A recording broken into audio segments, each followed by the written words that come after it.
Эзэн тандсан хайраар нэгнийгээ халамжилцгаая. Эзэн дахин амилж Петрийн тухай Тэнгэр элч нараар дамжуулж онцгойлон дурддаг.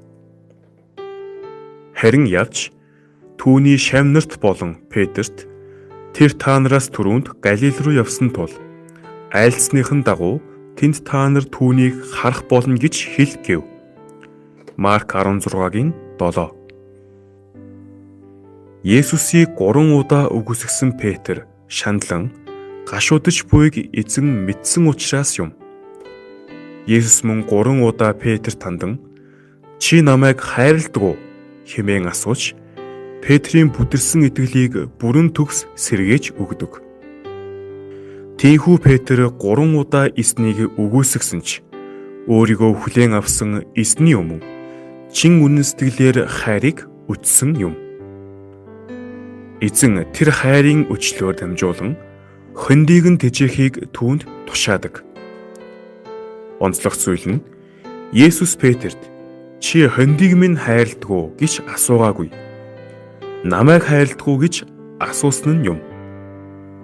Магад тэр хонд нь Петрт зовлон зүдүүрийг өгчөж болно. Гэвч эзэн тандсан хайрын баталгаагаар хөндийг Петрт даатгсан аж. Ахан дүүс заримдаа нэг нэгэндээ дарамт учруулан ядарн тэнхээдүүлэх үе байдаг. Эсвэл нэг нэгнээсээ болж хохирон сэтгэлдээ шархлах үеч байдаг. Гэвч эзэн рүү хандсан хайрыг нотлохоо болгон хөндийг даатгсан гэдгийг санах ёстой. Би эзэн хоёрын харилцаа үнэхээр баттай байж тэр гайхамшигт хайрыг аван сүнсний гүнээс эзнийг хайрлах болсон гэвэл тэрхүү хайрыг баталгаажуулан өөр нэгэн хонь руу сэтгэл зүрх, анхаарал халамжийг өгөх ёстой. Энэ нь л эзэн Петрт шаардсан зүйл. Петртэй адил хайрыг эдлэх биднээс ч шаардаж буй нь билээ.